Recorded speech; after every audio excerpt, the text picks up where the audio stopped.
is on Introduction to Graphs. Now the graphs we study about in data structures can be classified on two bases. They can be classified as directed or undirected, and they can also be classified as cyclic or acyclic.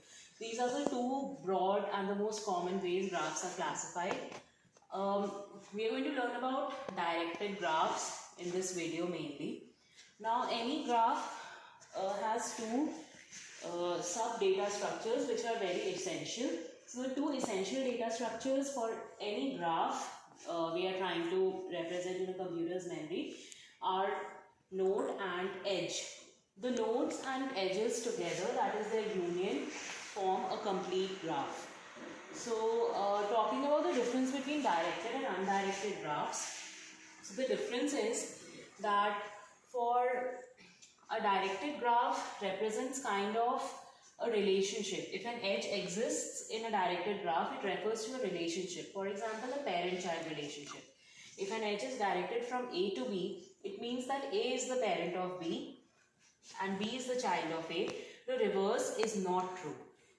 Whereas if we have an edge which is directed both ways, from A to B also and from B to A also, this could be the case for both a directed as well as an undirected graph. An example for this could be the two-way direction of edge could refer to a two-way road which connects two cities A and B. Whereas if we talk of the undirected context, it could be a single lane road which allows the two-way traffic. So in the first case, we have clearly defined that there are different paths for a car to go from B to A and a car to come from A to B. Whereas in the second, undirected case, there are no separate defined paths and we can go from A to B unanimously. So coming to the two essential data structures, nodes and edges, which constitute together a graph, and this union is exhaustive for any graph. We have a node, and a node and an edge both can be used to store a value. NV refers to the type of value stored in the node and EV refers to the type of value stored in an edge. So any node would store a value of type NV, and for a directed graph, any node would also have an array list, or you can use any data structure to store all these edges which are incident on a node. For example, here at this node we have these two incident edges. Incident edges are the ones for which the destination is that particular node. Next is the class edge. The class edge has two generic types, node and the type of value we need to store in the edge. We may or may not require to store any value in the edge.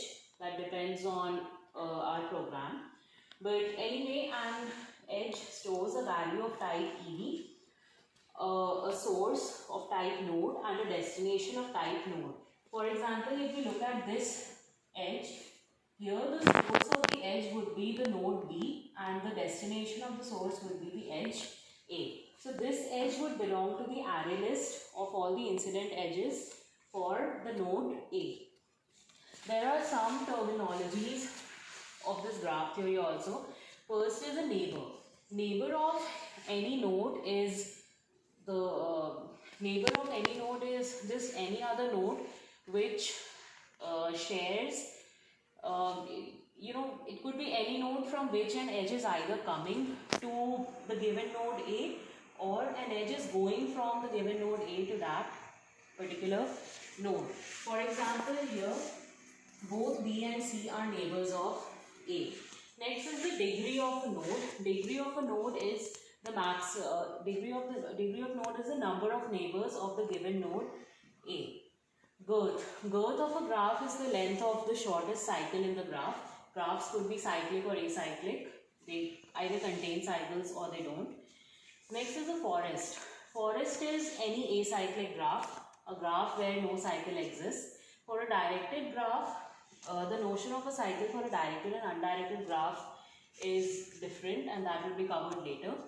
Path. Path is a set of edges which are for a directed graph, path would be the set of edges which have concurrent source and destinations. For example, this would form a path because the destination for this serves as the source for this, destination for this serves as the source for this. However, if we reverse the sign here, this would not form a path in a directed graph because both these edges share the same destination. Then finally we come to the data structure of graph, which again takes two generic types, NV and EV. NV is the type of the data we are storing in the node, and EV is the type of the data we might need to store in the edge. So in one particular data structure, it could be ArrayList or red black tree or whatever. It depends on our choice and convenience. We could store all the nodes in the graph, and in another data structure we can store all the edges in the graph. These data structures also need to be of the given type, so it's better we make them generic in the first place, and that constitutes the whole graph. So this is overall the introduction to graph.